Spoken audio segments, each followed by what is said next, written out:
ಏನು ಕೇಂದ್ರ ಕಾರಾಗೃಹದಿಂದ 3 ಜನ ಸಜಾ ಆರೋಪಿಗಳು ಪರಾರಿಯಾಗಿದ್ದರು. ಆ ಒಂದು ಹಿನ್ನೆಲೆಯಲ್ಲಿ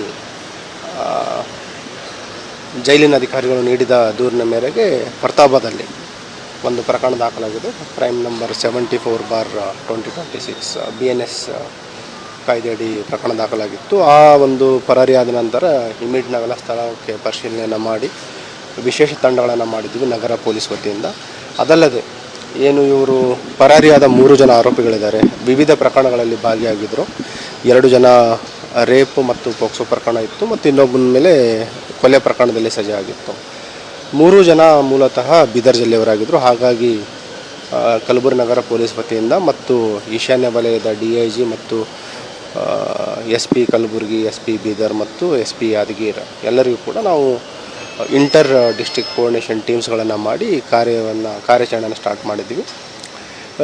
ಪರಾರಿ ಆದಾಗಲಿಂದನೂ ಕೂಡ ಏನು ಆರೋಪಿಗಳಿದ್ದಾರೆ ನಾವೆಲ್ಲ ಕಡೆ ತೀವ್ರ ಶೋಧನೆ ಮಾಡ್ತಾ ಇರೋ ಹಿನ್ನೆಲೆಯಲ್ಲಿ ಮೇನ್ ರೋಡಿಗೆ ಎಲ್ಲೂ ಬಂದಿರಲಿಲ್ಲ. ಎಲ್ಲ ಕಡೆಯೂ ಕೂಡ ಅವರು ಏನು ಈ ಫೀಲ್ಡ್ಗಳಿದೆ, ಅಗ್ರಿಕಲ್ಚರ್ ಫೀಲ್ಡ್ಗಳ ಮುಖಾಂತರ ಒಂದು ತಲೆಮರೆಸ್ಕೊಂಡು ಮೂವ್ಮೆಂಟ್ ಆಗ್ತಾಯಿದ್ರು. ನಮ್ಮ ಮಾಹಿತಿ ಪ್ರಕಾರ ಏನಾಗಿದೆ, ಇವರು ಏನು ಪರಾರಿ ಆದ ನಂತರ ಫಸ್ಟ್ 2 ಟೀಮ್ ಸ್ಪ್ಲಿಟ್ ಆಗ್ತಾರೆ. ಆಮೇಲೆ ಎರಡು ಜನ ಏನು ಮೂವ್ಮೆಂಟ್ ಆಗ್ತಾರೆ ಅವರು ಕೂಡ ಮತ್ತೆ ಸ್ಪ್ಲಿಟ್ ಆಗಿ ಒಬ್ಬಂಟಿಯಾಗಿ ಓಡಾಡ್ತಾಯಿದ್ರು.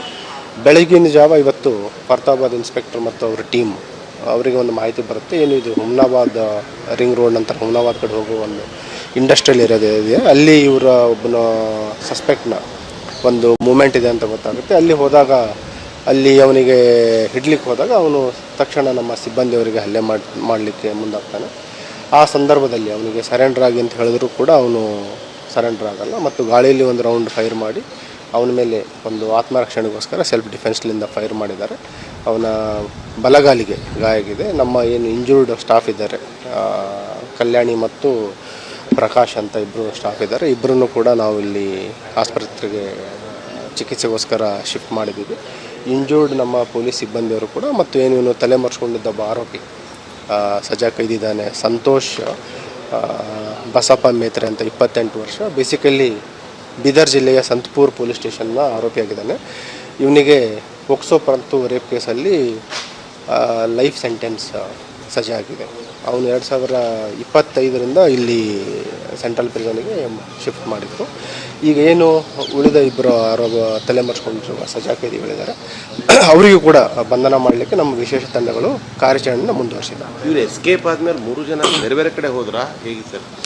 ಫಸ್ಟಿಗೆ 2 ಜನ ಸಪ್ರೇಟ್ ಆಗ್ತಾರೆ. ಇದರಲ್ಲಿ ಏನಿದೆ, ನೀವು ಸಂತೋಷ್ ಮತ್ತು ಇನ್ನೊಬ್ಬ ಸಹಚರ ಅವರು ಒಂದು ಕಡೆ ಮೂವ್ ಆಗ್ತಾರೆ, ಇನ್ನೊಬ್ಬ ಸಪ್ರೇಟಾಗಿ ಮೂವ್ ಆಗಿದ್ದಾನೆ. ನಂತರ ಇವರೆಲ್ಲ ಕಡೆ ಎಲ್ಲಿ ಮೇನ್ ರೋಡಿಗೆ ಬರಬೇಕಂತ ನೋಡ್ತಾರೆ. ಎಲ್ಲ ಕಡೆ ಪೊಲೀಸ್ ಒಂದು ಅಲರ್ಟ್ನೆಸ್ ನೋಡಿ ಅವರು ಎಲ್ಲೂ ಮೇನ್ ರೋಡಿಗೆ ಬರಲ್ಲ. ನಂತರ ಇವರಿಬ್ಬರು ಕೂಡ ಮತ್ತೆ ವಿವಿಧ ಪ್ರಕರಣಗಳಲ್ಲಿ ಭಾಗಿಯಾಗಿರುವ ಆರೋಪಿಗಳಿದ್ದರಿಂದ ಅವರು ಕೂಡ ಸ್ಪ್ಲಿಟ್ ಆಗಿದ್ದಾರೆ. ಹಾಗಾಗಿ ಏನು ಉಳಿದ ಆರೋಪಿಗಳು ಇಬ್ಬರು ಇದ್ದಾರೆ, ಅವರು ಕೂಡ ಸಪ್ರೇಟಾಗಿ ಮೂವ್ ಆಗ್ತಾ ಇರೋ ಬಗ್ಗೆ ಮಾಹಿತಿ ಇದೆ. ಆದಷ್ಟು ಬೇಗ ಅವರನ್ನು ಕೂಡ ನಾವು ಬಂಧಿಸ್ತೀವಿ.